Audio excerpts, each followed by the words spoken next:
मकर संक्रांति के मौके पर बिहार की राजनीति में दही चूड़ा भोज एक बार फिर चर्चा में है। गुरुवार को मुख्यमंत्री नीतीश कुमार ने एक के बाद एक कई दही चूड़ा आयोजनों में भाग लिया और राजनीतिक संकेत दिए। इसी घटनाक्रम में पटना में केंद्रीय मंत्री चिराग पासवान के यहाँ दही चूड़ा भोज का आयोजन हुआ, जिसमें एनडीए के कई वरिष्ठ नेता शामिल हुए। मकर संक्रांति के अवसर पर मुख्यमंत्री नीतीश कुमार गुरुवार को लोक जनशक्ति पार्टी रामविलास के प्रदेश कार्यालय में आयोजित इस कार्यक्रम में पहुंचे। कार्यक्रम के दौरान पार्टी के राष्ट्रीय अध्यक्ष और केंद्रीय मंत्री चिराग पासवान ने मुख्यमंत्री का स्वागत किया।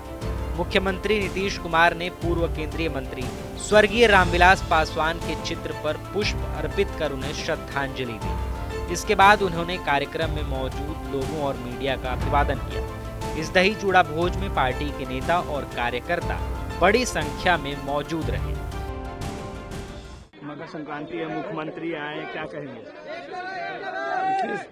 मकर संक्रांति एक ऐसा त्योहार है जो खुशियों को एक साथ लेकर आता है, एक दूसरे के घर जाकर दही चूड़ा का आयोजन करना। ऐसे में आज प्रदेश के मुख्यमंत्री आज हम लोग के कार्यालय दही चूड़ा का आयोजन लोक जनशक्ति पार्टी रामविलास बिहार इकाई के द्वारा किया गया था। उसमें वो आए, उन्होंने अपनी शुभकामनाएं दी और यही कामना मैं भी करता हूं कि मकर संक्रांति नए साल की शुरुआत पूरे प्रदेश भर में, देश भर में खुशियां हर किसी के जीवन में लेकर आए। इसके बाद मुख्यमंत्री जदयू विधायक चेतन आनंद के आवास पहुंचे। यहां उनकी मुलाकात करीब 5 मिनट तक हुई। इस दौरान प्रदेश अध्यक्ष उमेश कुशवाहा और पीएचईडी मंत्री संतोष कुमार भी मौजूद थे। चेतन आनंद ने बताया कि मुख्यमंत्री ने अपने व्यस्त कार्यक्रम के बावजूद समय निकालकर उन्हें आशीर्वाद दिया।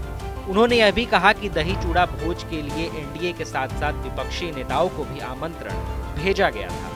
विधानसभा सत्र से पहले मंत्रिमंडल विस्तार और मंत्री पद को लेकर पूछे गए सवाल पर चेतन आनंद ने कहा कि वे किसी तरह की अनावश्यक इच्छा नहीं रखते और फैसला परिस्थितियों के अनुसार होगा।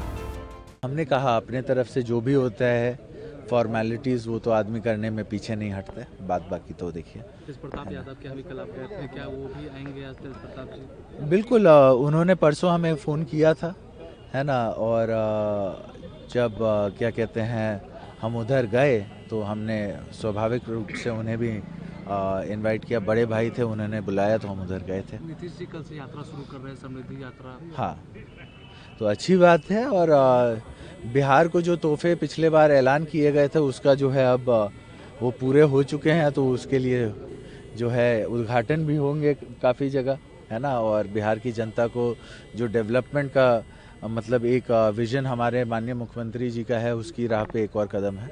एक अंतिम सवाल है चेतन जी, जिस तरीके से कहा था खरमास खत्म होने के बाद है कैबिनेट विस्तार होगा, अब तो खरमास खत्म हो गया, मिठास की शुरुआत भी हो गई है, तो क्या लगता है कि मंत्रिमंडल विस्तार उसमें चेतन आनंद को भी जगह? देखिए, इतना हम सोचते नहीं हैं, है ना। अभी हमने बोला भी इतना हम नहीं सोचते हैं, है ना। जब पार्टी की ज़रूरत थी, जब हम दूसरे दल में भी थे, जब ज़रूरत पड़ी हमारे गार्जियन को, तो हमने बढ़ चढ़ करके अपना हिस्सा और योगदान उसमें दिया था, है ना। आगे भी देते रहेंगे, उसमें कोई वो नहीं है। लेकिन ये सारी बातें चूड़ा दही के भोज में जो है मसाला नहीं ढूंढना चाहिए। गौरतलब है कि चेतन आनंद के पिता आनंद मोहन की रिहाई में मुख्यमंत्री नीतीश कुमार की अहम भूमिका थी। इसके बाद फ्लोर टेस्ट के दौरान चेतन आनंद ने नीतीश कुमार का समर्थन किया था। इसके बाद से आनंद मोहन परिवार और मुख्यमंत्री के रिश्ते काफी मजबूत माने जा रहे हैं। अब क्या, तो समृद्धि यात्रा पर निकलनी है, बिहार को समृद्ध करना है। समृद्ध तो हो चुका है बिहार, अब और आगे छलांग नए साल में नए संकल्प के साथ आगे बढ़ना है। 1 करोड़ नौजवानों को, लोगों को रोजगार और रोजी देनी है, ये सब।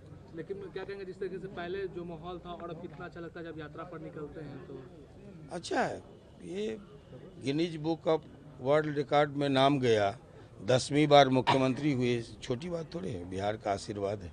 लेकिन विपक्ष के लोग कह रहे हैं कि अभी भी तंत्र की जीत हुई, लोकतंत्र में तंत्र की जीत हुई है। हमने कहा हारे को हरि नाम, और क्या कहेंगे।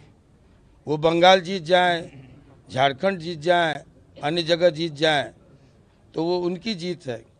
जहाँ एनडीए जीत जाएगी वहाँ तंत्र की जीत है, वहाँ वोट चोरी हो जाती है। यही ईवीएम है, यही आयोग है।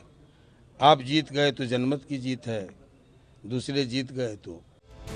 इधर 14 जनवरी को तेजप्रताप यादव के आवास पर हुए दही चूड़ा भोज में लालू प्रसाद यादव, राज्यपाल आरिफ मोहम्मद खान, प्रभुनाथ यादव और चेतन आनंद की मौजूदगी भी चर्चा में रही। वहीं पूर्व मंत्री रत्नेश सदा के आवास पर भी दही चूड़ा भोज का आयोजन हुआ, जिसमें मुख्यमंत्री, राज्यपाल और एनडीए के कई वरिष्ठ नेता शामिल हुए। कुल मिलाकर इस मकर संक्रांति पर दही चूड़ा भोज सिर्फ एक पारंपरिक आयोजन नहीं रहा, बल्कि इसके जरिए राजनीतिक मुलाकातें और सियासी गतिविधियां भी सामने आई। बिहार की राजनीति में दही चूड़ा भोज एक बार फिर चर्चा का विषय बनता दिख रहा है।